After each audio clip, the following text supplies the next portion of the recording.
किन किन को खिलाऊं? बारी बारी। सर बच्चों लोग का ज्यादा फेवरेट है। चीनी जी को पहले। Can I have some spoons, please? Yes. Sir, here.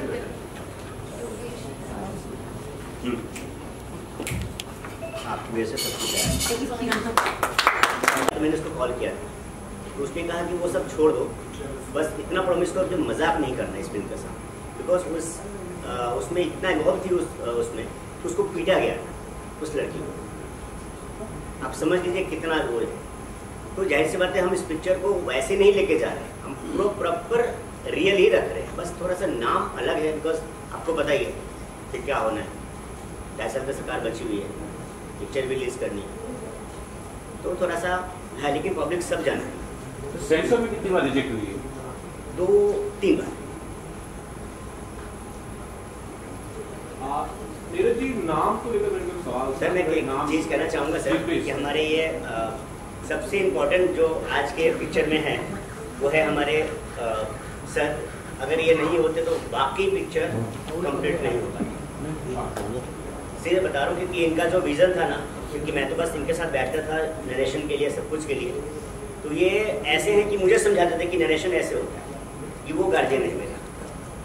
तो प्लीज़ मैं इतना कहना चाहूँ कि जो कुछ बड़ा बहुत है ज़्यादा ये बताएंगे क्योंकि विजुअली ये ज़्यादा जानते हैं। बिल्कुल।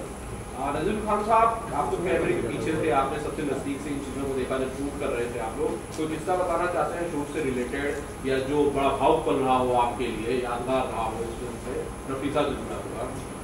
सर बेसिकली ये तो क्राइम थ्रिलर है, और क्राइम थ्रिलर जब डीओपी के पास आती है तो वो अपने हिसाब से कई चीज़ें एग्जैजरेट करके शूट करते हैं। इस स्टोरी को इन्होंने हॉर्सेस के माउथ से सुना है, एकदम जेन्युइन जो होना चाहिए मैंने वैसे ही शूट किया। I have not exaggerated any portion, even in lighting, even in taking, we have maintained that. Neeraj ji, आपने अभी कहा कि सेंसर में 3 बार रिजेक्ट हो गई, क्या दिक्कतें हुई उसमें? कोई सीन को लेकर या सब बताइए किस तरह के? टॉर्चर आपको पता है सर, ब्लडिंग ज़्यादा नहीं दिखा सकते, टॉर्चर ज़्यादा नहीं दिखा सकते क्योंकि उनके लिए तो लड़कियाँ इंपॉर्टेंट है ना। आजकल तो सेंसर बहुत ज़्यादा हो गया है, आप सारा बोल दो काट सकते हैं, तो उस चीज़ के लिए क्रिएटिव लिबर्टी के नाम पर मेकर्स अपनी तरफ से बहुत सारी चीज़ें भी आजकल ऐड कर देते हैं आप फिल्म को थोड़ा सा कमर्शियली ज़्यादा कामयाब बनाने के लिए, या फिर थोड़ा मैं कहूँ कि कलरफुल करने के लिए, काफ़ी सुपर करने के लिए। कुमार नीरज ने इस फिल्म में क्या कोई क्रिएटिव लिबर्टी ली और ली है तो कितनी? सर इतना ही कहूँगा कि कुछ भी नहीं ली है डिप्टी, यहाँ तक कि हमने तो रियल रखा है। जो मेरे आर्टिस्ट है उसको मेकअप तक नहीं किया है जी। हमारा जो मेन बच्ची है, मैंने रियल रखने के लिए उसको मेकअप तक नहीं किया है, ठीक है। और जिसको भी मतलब यहाँ तक कि मैंने सब कुछ रियल ही रखा है, कोई सजावट नहीं किया है। आर्ट में भी देखेंगे तो वैसे ही जैसे बिहार में होता है ना, बिखरा हुआ सामान, हमने वही रखा। खूबसूरती नहीं दिखाई कि भाई हम सजा देते हैं, लाइटिंग ये कर देते हैं, वो कर देते हैं, नहीं। हमने कपड़े भी वही यूज़ किए, जो हमने ये नहीं कि भाई ब्रांडेड कपड़े हम यूज़ कर रहे हैं उनको दिखाने के लिए, अपना हमने वही जो वहाँ पे पहने जाते हैं। तो कहीं पे भी हमने कोई अपने हिसाब से वो नहीं लिया, जो रियल चीज़ था हमने वही करा जी। सिमरन कौशिक की आप जरा बताइए, तुमसे जुड़े हुए अपने हिस्से की कहानी है वो आप सुनाइए जरा। जी प्लीज। मेरे हिस्से की कहानी कुछ ऐसी है। मैं नीरज जी को ऑफिस में पहली बार मिलने आई एंड हमारी मीटिंग कुछ होनी थी शायद हाफ एन आवर की, और मुझे आज भी याद है कि मैं 4 घंटे बाद हमारा डिस्कशन इस लेवल पे जा चुका था कि सिमरन जी ये स्टोरी है और हमको इसको ऐसे करना है। वो दिन आज का दिन हम दोनों ने एक दूसरे का साथ नहीं छोड़ा है। हम रोज बैठते हैं, कभी कुछ नया थॉट आ गया, कभी कुछ ये सोच लिया कि यार इसको थोड़ा और बेटर कैसे कर सकते। Being a female my self, वो चीज़ों को और बेटर करने में या उसकी रियलिटी को और बाहर लाने में जो मेहनत मेरे साथ या मेरे से ज़्यादा नीरज जी ने की, वो शायद मैं नहीं कर सकती। क्योंकि एक बैरियर कहीं ना कहीं आ जाता है कि यार जो एक लड़की के साथ हुआ है उसको आप किस तरह दिखाओगे। बीइंग अ फीमेल, मैं खुद अगर उस पोजीशन पे अपने आप को रखूं तो शायद मैं उस चीज़ के बारे में बात भी नहीं कर सकती। बट उस चीज़ को इन्होंने उस लेवल पे जाके दिखाने की कोशिश करी है कि जो भी इस मूवी को देखेगा वो एक बार तो सोचेगा कि यार मेरे साथ होता तो मैं क्या करता, या अगर हमारे साथ हुआ होता वो एक सिगरेट का बट अगर हमारे शरीर पे कहीं लगता तो उसका दर्द कितना होता है वो महसूस होगा इस मूवी के साथ। तो ये मूवी उस लेवल पे जाके आपको छूने वाली है। हाँ, नीरज कुमार नीरज जी, इस फिल्म का आपने पोस्टर से लॉन्च किया है, इसका ट्रेलर हम कब तक देख पाएंगे? इसका टीजर हम इसी मंथ रिलीज कर रहे हैं 1 वीक के अंदर। और मैं एक बात बताना चाहूँगा कि इसमें एक आर्टिस्ट है मनीषा ठाकुर, हमने एक सीन शूट किया था उनके साथ, और जो मैंने सोचा नहीं मतलब कि भाई ये वो जलने वाले का पूरा सीन था, उनको शूट कर रहे थे हम लोग, पूरा हाथ जलाने का सब कुछ था। करीब 8 घंटे वो पूरा सीन चला था, वो लड़की रूम से बाहर तक नहीं आई। करेक्टर मतलब छोड़ ही नहीं थी कि मैं बाहर तो मतलब मुझे छूट जाएगा करके, वही के वही थे। और जो हमारे जो आर्टिस्ट थे, हमारे बहुत प्यारे आर्टिस्ट थे वो, मतलब एक्टर तो अपना क्या नाम है उनका, अक्षय वर्मा जी, वो साथ में थे।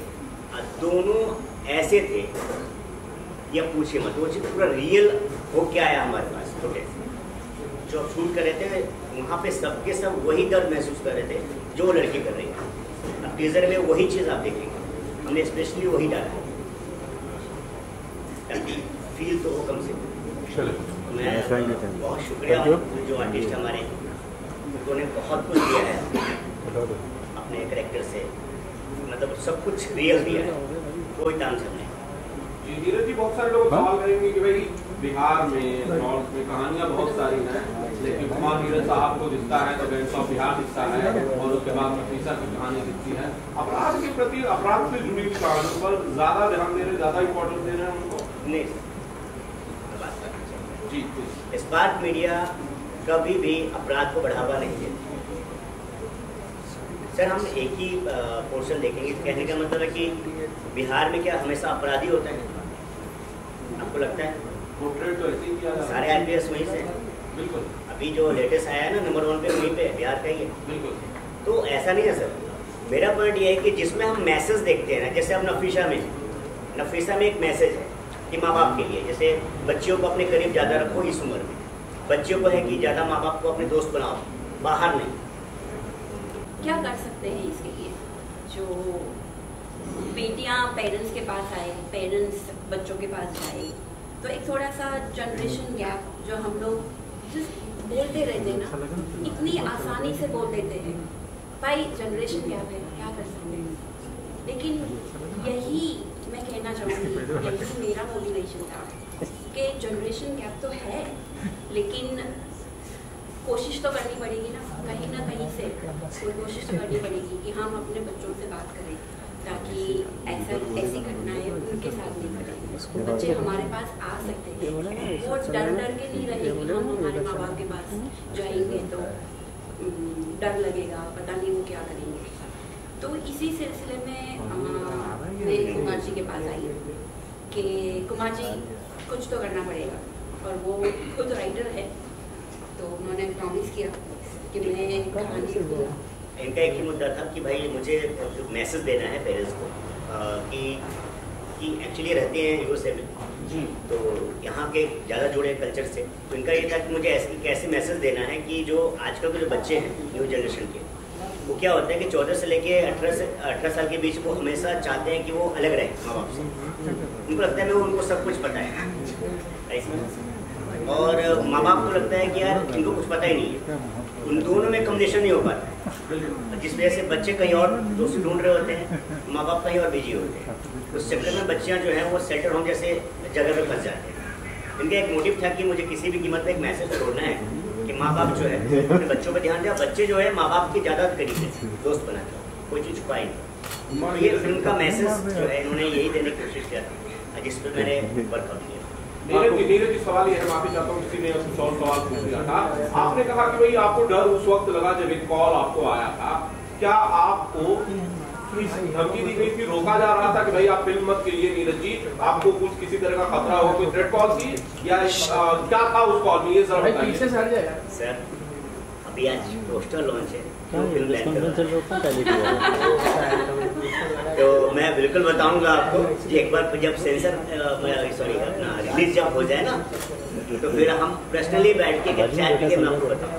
बट इस चीज को मेरे को बहुत अच्छी लगी सर कि इतने सारी मुश्किलों के बाद, तकलीफों के बाद आप ये फिल्म कर रहे हैं, मैं इसे अप्रिशिएट करता हूँ। दिलीप भाई आपका सवाल। कुमार नीरज जी, मेरा आपसे सवाल है, हमने तो अखबारों में सुना है, आपने कहा कि लड़कियों से आपने सुना, सर वो कौन सी घटना उन्होंने बताया जिससे आप रो पड़े या आपके रोटे खड़े हो गए? कोई घटना जिक्र करेंगे? 2-3 दिन भूखे रखा जाता था और जाहिर सी बात है कहीं भेजने के लिए, अगर वो नहीं जाते थे ना तो उनको लास्ट में बिहार में एक इंजेक्शन आता है, भैंस को लगाया जाता है दूध देने वाला, वो इंजेक्शन उनको लगाया जाता है, पूरा बॉडी पे सिगरेट उनको दागा जाता है। आप सोचिए, हम तो आप सुन के वो उनके ऊपर ये सब हुआ है। जब मैंने उनका दिखाया जब उसने तो लिटरली मेरे मतलब अजीब हो गया था मेरा उनको देख। ये तो कुछ भी नहीं है, बहुत सारी चीज़ें हैं, मतलब उनको ऐसे ऐसे मतलब टॉर्चर किया जाता था ना, नाखून उखाड़ लेते थे जो वहाँ की वार्डन थी ना, इतनी खतरनाक। अगर उनके आप नहीं मानोगे तो या तो आप मरोगे, एसिड तक डाल दिया जाता था। मैं यहाँ बोलना नहीं चाहूँगा, मीडिया है, उनके बॉडी पार्ट पे एसिड तक डालते थे, इतना खौफ। सर मेरा दूसरा सवाल इसी से रिलेटेड है, जो बालिका गृह होता है जहाँ वो लड़कियाँ होती हैं जी, आपने तो सुना है ऐसी ऐसी घटना हुई है जी, हमने सुना, हमने अखबारों में सुना। सर ऐसी घटना को रोकने के लिए क्या कुछ हो सकता है, अगर आप कुछ सुझाव आपका हो?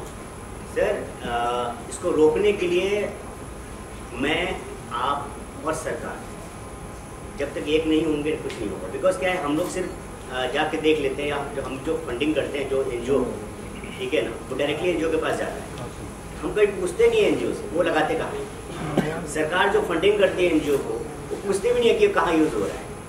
इसमें भी वही हुआ था, एनजीओ खुली, फंडिंग सरकार कर रहा था, टैक्स हमारा जा रहा था, लेकिन हमने कभी पूछा ही नहीं वहाँ होता क्या था। वो तो अगर बॉम्बे से टीम नहीं जाती बिहार में तो इस चीज़ का आज उजागर नहीं होता। बिहार वाले के साथ बैठे थे, उनको कोई मतलब ही नहीं था। सर एक सवाल और मेरा, जो मैंने अखबार में पढ़ा था जी, इस कांड के अंदर एक राजनेता इन्वॉल्व था जो सत्ताधारी था जी, क्या उसे भी आपने उसमें दिखाने की कोशिश की? बिल्कुल सर, मैंने कहा ना कि मैं रियल, बस आप समझ लीजिए कि नाम चेंज है हकीकत सब कुछ। बिकॉज जैसे आप मीडिया वाले हैं, मेरे मित्र हैं मीडिया की, ये बहुत बड़े पोस्ट पे है, तो जब मुझे धमकी आई, पहला ऐसा